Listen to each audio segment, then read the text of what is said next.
সমাজ। এই জঞ্জাল উপড়াতে হবে আজ। ধন্যবাদ মাননীয় স্পিকার আমাকে ফ্লোর প্রদান করার জন্য।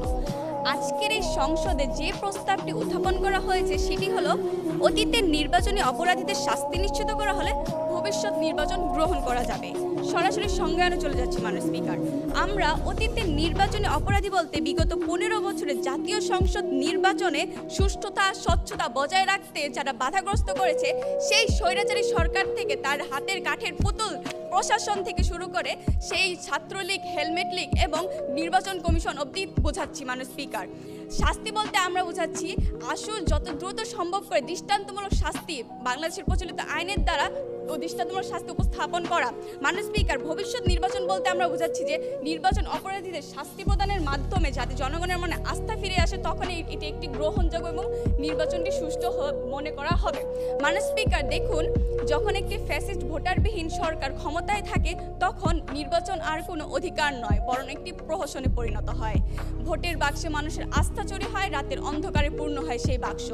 তখন এটি কেবলই মানুষের ক্ষমতার লোভের প্রতিচ্ছবি তুলে ধরে। মাননীয় স্পিকার, গণতন্ত্র তখন কেবলমাত্র একটি অলংকার হিসেবেই রয়ে যায়, তা কোনো কাজেই আসে না মাননীয় স্পিকার। তখন জনগণের মতামতকারীরা দেখা যায় যে তারা ছিনতাইকারী হিসেবে কাজ করছে। মাননীয় স্পিকার, দেখুন, একটি সরকার যখন ক্ষমতায় আসে তখন তার একটি ম্যান্ডেট নিয়ে আসে, জনগণকে তারা একটি সুষ্ঠু নির্বাচন উপহার দিবে। কিন্তু আমরা কি দেখেছি বিগত 15 বছরে তিনটি নির্বাচনে যাকে নির্বাচন বলে নির্বাচন শব্দটাকে অবমাননা করা হবে। মাননীয় স্পিকার, আমরা দেখেছি দিনের ভোট রাতে তারা সেরে ফেলেছে। মাননীয় স্পিকার, তখন তারা দিনের বেলা দাবি করেছে এটি জনগণের ভালোবাসা। এমন ভালোবাসা দেখে তো আমাদের সকলেরই তখন মনে হয়েছিল যেন মাননীয় স্পিকার যে তারা ভালোবাসে এতই মত্ত যে দিনের জন্য অপেক্ষা করেনি, রাতেই ভোট সেরে ফেলেছে।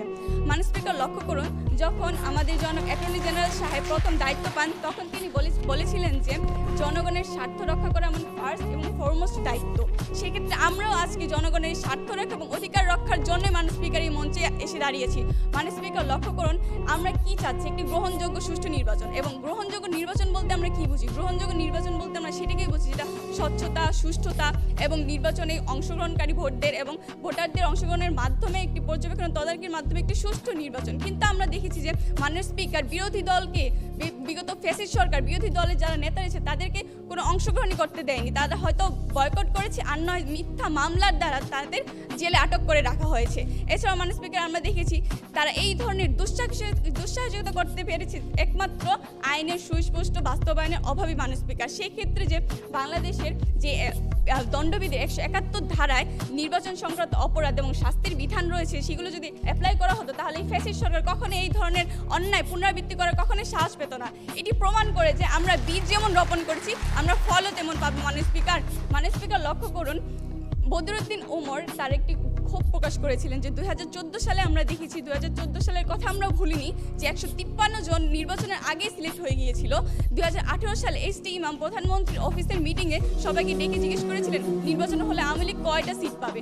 তখন তারা বলে 30টার বেশি নয়। তখন তিনি প্রশ্ন করেন তাহলে 250টি সিট পেতে কী করণীয়? তখন বাকিটা ইতিহাস আমরা সকলেই জানি।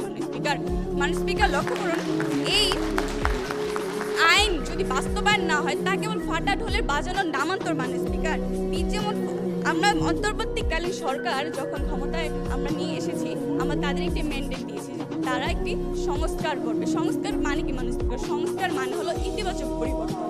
এই ইতিবাচক পরিবর্তন কখন হবে? যখন জনগণ এই সুষ্ঠু নির্বাচন এবং গ্রহণযোগ্য নির্বাচন তিনি আনয়ন করবে। এই আনয়নের জন্য নির্বাচনী অপরাধীদের শাস্তি প্রয়োগ করা অবশ্যই জরুরি। সেই ক্ষেত্রে আমরা অবশ্যই এই জনগণকে জানিয়ে দিতে চাই যে জুলাইয়ের অভ্যুত্থানে যাদের রক্ত দিয়েছে তা আমরা কখনোই বৃথা যেতে দেব না এবং এই বাংলার মাটিতে নির্বাচন নিয়ে ছিনিমিনি খেলার কখনো